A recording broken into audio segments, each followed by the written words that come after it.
Desde el principio de los tiempos, la humanidad ha luchado con una pregunta inquietante: ¿por qué existe el mal? ¿Por qué un Dios de amor permite la presencia de una fuerza tan destructiva como Satanás? En las páginas de las Escrituras encontramos la historia de una rebelión celestial, donde el más bello de los ángeles se volvió el más oscuro de los enemigos. Pero, ¿por qué Dios no lo destruyó en el mismo momento de su traición? ¿Qué propósito podría servir la existencia continua de Satanás? Isaías 14:12 nos dice: como caíste del cielo, oh lucero, hijo de la mañana. Lucifer, el portador de luz, se enorgulleció de su propia belleza y sabiduría.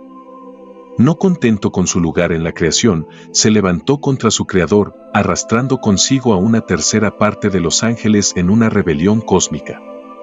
Y así, el universo se dividió, la luz se enfrentó a la oscuridad y el escenario se preparó para un conflicto eterno. Pero en lugar de destruir a estos rebeldes, Dios los dejó continuar su existencia, desatando así una cadena de eventos que afectaría a todas las generaciones por venir.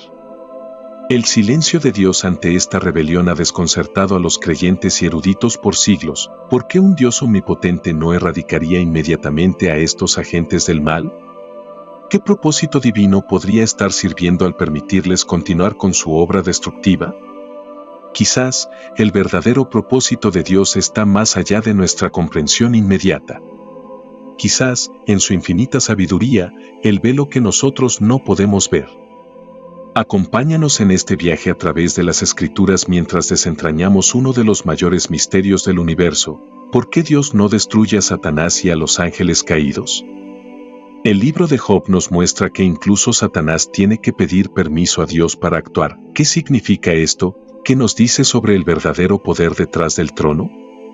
Hoy, exploraremos no solo el qué y el cómo, sino el por qué. ¿Por qué un Dios que es todo amor y justicia permitiría que el mal persistiera? El viaje está a punto de comenzar. Prepárate para descubrir una verdad oculta en las sombras del plan divino. Para comprender por qué Dios no ha destruido a Satanás y a los ángeles caídos, primero debemos explorar su verdadera naturaleza. ¿Quiénes son estos seres que se rebelaron contra su Creador y qué papel desempeñan en el gran esquema del universo? En las Escrituras, Satanás es presentado como una figura de inmenso poder y astucia, pero también de gran tragedia. Ezequiel 28:12-17 describe a Lucifer, como era conocido antes de su caída, como el sello de la perfección, lleno de sabiduría y acabado de hermosura. Era un querubín ungido, un ser de luz creado para reflejar la gloria de Dios.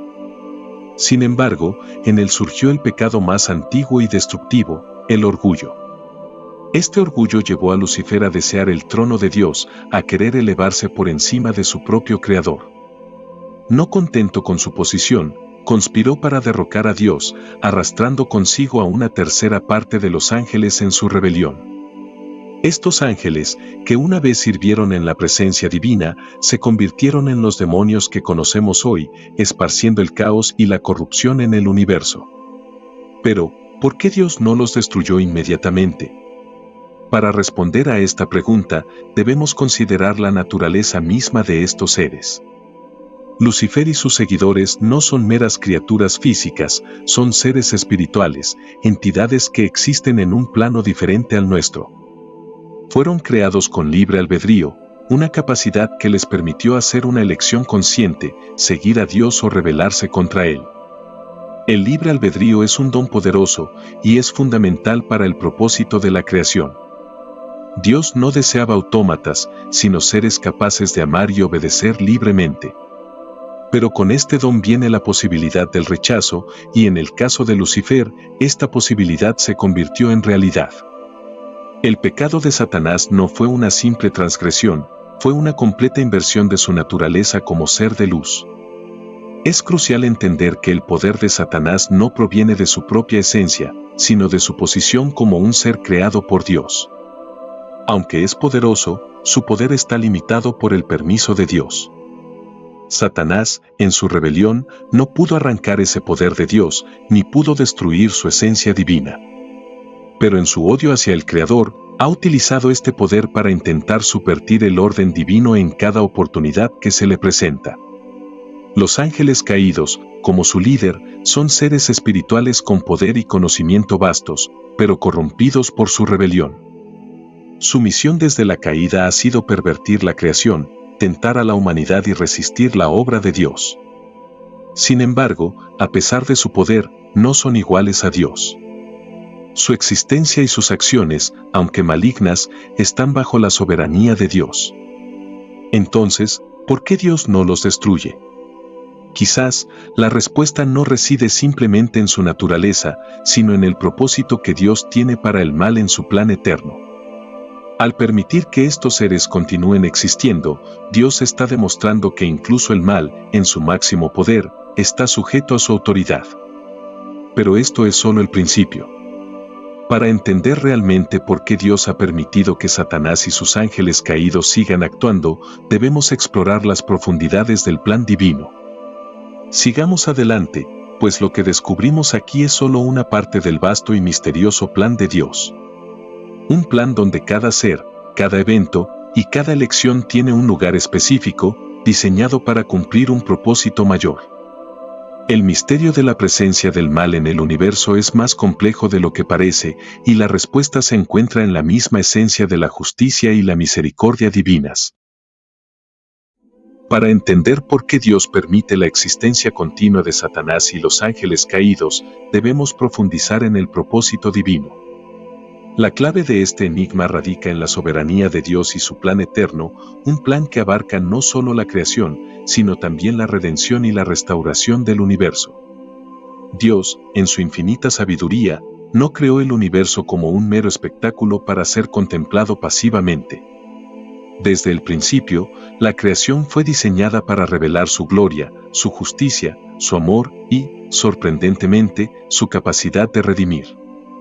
Este plan incluye tanto la existencia del bien como la posibilidad del mal, no como una dualidad en igualdad de fuerzas, sino como un medio para manifestar el poder redentor de Dios. El mal, en todas sus formas, es permitido para que el bien de Dios se manifieste de manera aún más gloriosa. Como lo expresa el apóstol Pablo en Romanos 9:22-23, y que, si Dios, queriendo mostrar su ira y dar a conocer su poder, soportó con mucha paciencia los vasos de ira preparados para destrucción, y para hacer notorias las riquezas de su gloria las mostró para con los vasos de misericordia que él preparó de antemano para gloria. Dios no destruye a Satanás y a sus ángeles caídos inmediatamente, porque su existencia sirve a un propósito mayor dentro de su plan. Al permitir que el mal siga existiendo por un tiempo, Dios muestra su paciencia y ofrece a la humanidad la oportunidad de elegir entre la vida y la muerte, entre la luz y la oscuridad. Satanás y sus ángeles caídos se convierten, en este sentido, en instrumentos a través de los cuales Dios pone a prueba, refina y fortalece a aquellos que son suyos. El libro de Job nos ofrece un claro ejemplo de esto. Dios permitió que Satanás probara a Job, no porque estuviera indiferente a su sufrimiento, sino porque a través de estas pruebas, la fe de Job se fortaleció y se reveló la fidelidad de Dios. La presencia de Satanás en la vida de Job, por terrible que pareciera, estaba bajo el control soberano de Dios y sirvió para demostrar que incluso en medio del sufrimiento más intenso, la fe en Dios puede prevalecer. El propósito divino también incluye el papel que juega el mal en el desenlace final de la historia redentora.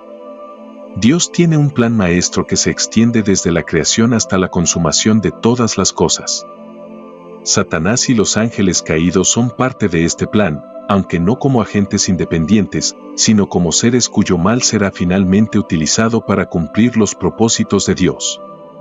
En Colosenses 2:15, Pablo declara que Dios, a través de Cristo, despojó a los principados y a las potestades, y los exhibió públicamente, triunfando sobre ellos en la cruz. La cruz, el acto supremo de redención, no solo derrotó el poder del pecado y la muerte, sino que también humilló a Satanás y a sus huestes. La existencia continua de Satanás no es un signo de su victoria, sino un testimonio de la victoria de Dios sobre él. El propósito divino también tiene que ver con el desenlace final, cuando Dios, en su tiempo perfecto, ejecutará su juicio sobre Satanás y los ángeles caídos. En Apocalipsis 20:10 se nos dice que el diablo que los engañaba fue lanzado en el lago de fuego y azufre, donde estaban la bestia y el falso profeta, y serán atormentados día y noche por los siglos de los siglos. Este es el destino final de Satanás y sus seguidores, una sentencia que ya ha sido decretada, pero que será ejecutada en el tiempo que Dios ha establecido. Dios no se ha demorado en destruir a Satanás porque su plan requiere que la historia de la redención se despliegue completamente. La batalla entre el bien y el mal, entre la luz y las tinieblas, está destinada a mostrar la supremacía de Dios y a revelar su gloria de una manera que de otro modo no sería posible. Al final, Satanás y sus ángeles serán juzgados, y el mal será eliminado para siempre, pero no antes de que todas las cosas hayan cumplido su propósito en el plan divino. Entonces, lo que vemos es que la aparente demora de Dios no es una señal de debilidad, sino una manifestación de su paciencia y su soberanía. Todo está bajo su control, y cada acción de Satanás, por maligna que sea, está limitada y será usada para cumplir un propósito más grande.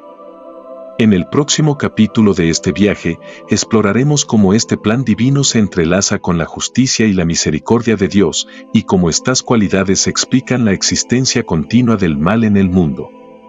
El propósito divino es más grande y más profundo de lo que podemos comprender completamente.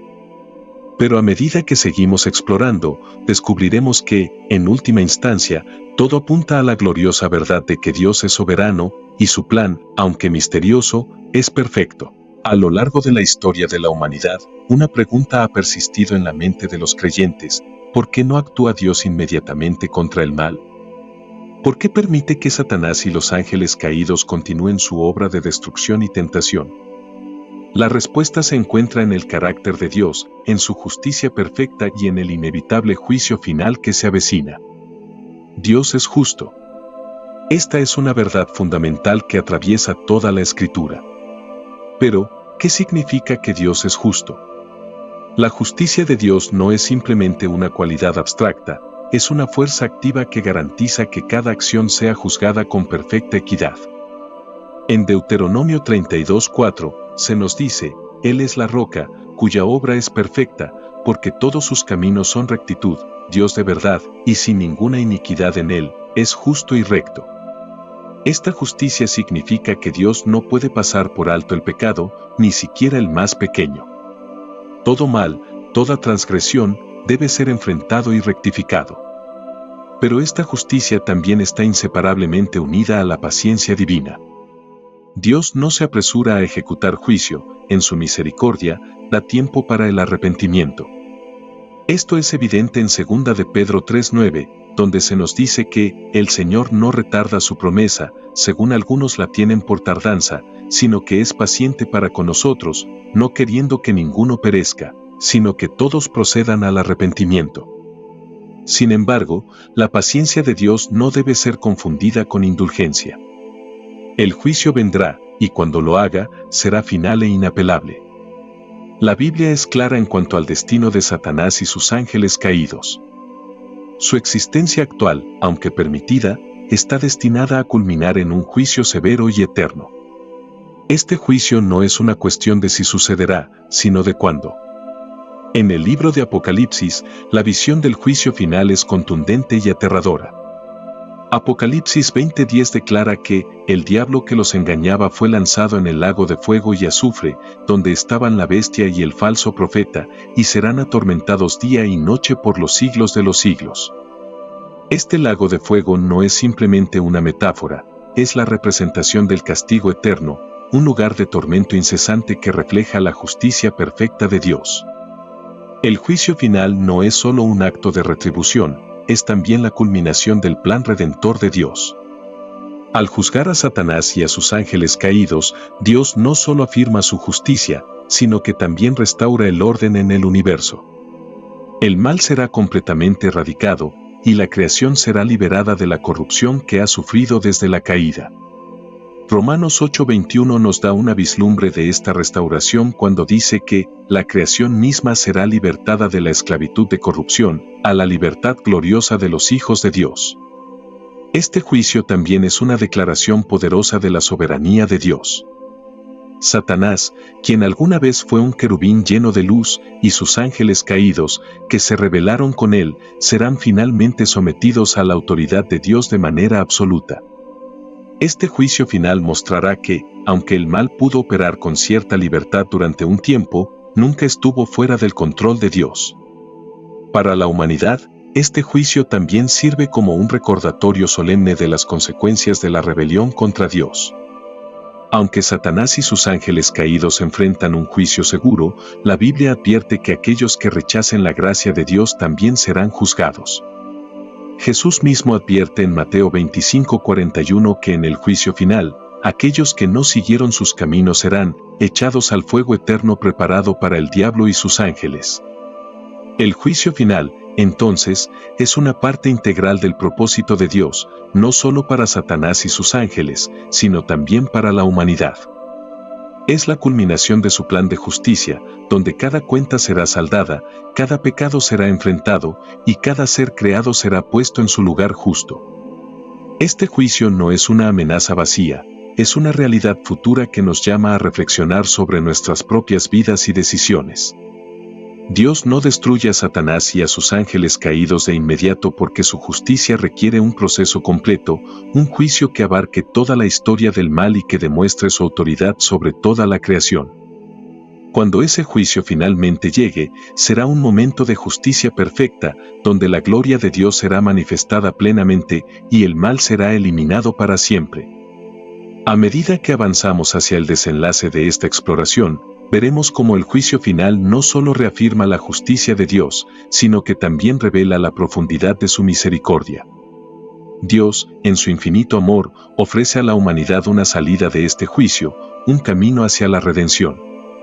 Pero ese camino debe ser elegido, porque el juicio está reservado no solo para Satanás y sus ángeles, sino para todos aquellos que rechazan la gracia de Dios. Después de explorar la naturaleza de Satanás y los ángeles caídos, el propósito divino detrás de su existencia y el inevitable juicio final que les espera, nos enfrentamos a una pregunta crucial: ¿qué significa todo esto para nosotros? ¿Cómo impacta nuestra vida el entendimiento de que Dios permite el mal en el mundo y que hay un juicio inminente para Satanás y sus seguidores? Primero, es esencial recordar que la presencia de Satanás y el mal en el mundo no es una indicación de que Dios ha perdido el control o de que su plan está en peligro. Más bien, es una oportunidad para que cada uno de nosotros reflexione sobre nuestra propia vida y nuestras elecciones. El mal y la tentación que enfrentamos diariamente son parte del contexto en el que nuestra fe y carácter son probados y fortalecidos. En segundo lugar, el juicio final es un recordatorio de la justicia perfecta de Dios. Mientras que la paciencia de Dios nos da tiempo para arrepentirnos y buscar su gracia, la justicia de Dios asegura que no habrá impunidad para el mal. Cada acto de injusticia, cada pecado, será finalmente confrontado y rectificado. Esto no solo reafirma la soberanía de Dios, sino que también nos llama a vivir en conformidad con sus principios, sabiendo que nuestras acciones tienen consecuencias eternas. Sin embargo, el mensaje de la Escritura no termina con el juicio y la condena. A través de la Biblia, Dios nos ofrece una invitación a la redención. El sacrificio de Jesús en la cruz no solo es un acto de amor inmenso, sino también el medio por el cual podemos escapar del juicio y recibir el perdón. En 1 de Juan 1:9 se nos asegura que, si confesamos nuestros pecados, Él es fiel y justo para perdonar nuestros pecados y limpiarnos de toda maldad. Este es el mensaje central que debe resonar en nuestras vidas. Aunque el mal existe y el juicio final es inevitable, hay una vía abierta hacia la reconciliación con Dios. Esta gracia no es una excusa para el pecado, sino una invitación a transformarnos y vivir en la luz de la verdad. Al elegir seguir a Cristo y vivir según sus enseñanzas, podemos tener la certeza de que, aunque el mal aún opera en el mundo, no tiene la última palabra sobre nuestras vidas.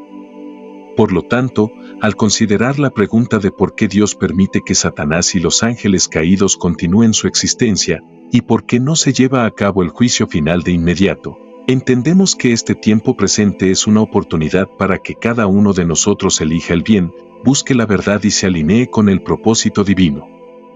Te invito a reflexionar sobre estas verdades y a tomar una decisión consciente sobre tu vida. No es un llamado a vivir en miedo del juicio, sino a vivir en la esperanza y la certeza de que, a través de Cristo, podemos ser restaurados y reconciliados con Dios. El mal y el sufrimiento que enfrentamos hoy son parte de una historia más grande, una historia en la que la justicia de Dios prevalecerá y la gloria de su gracia será revelada. Gracias por acompañarnos en esta exploración profunda y desafiante. Si te ha sido útil o te ha hecho reflexionar, considera suscribirte al canal y compartir este video con otros que puedan encontrar valor en esta conversación. No olvides dejar tus comentarios y preguntas abajo, me encantaría conocer tus pensamientos y continuar esta discusión contigo. Hasta la próxima, que encuentres paz y claridad en el camino que eliges.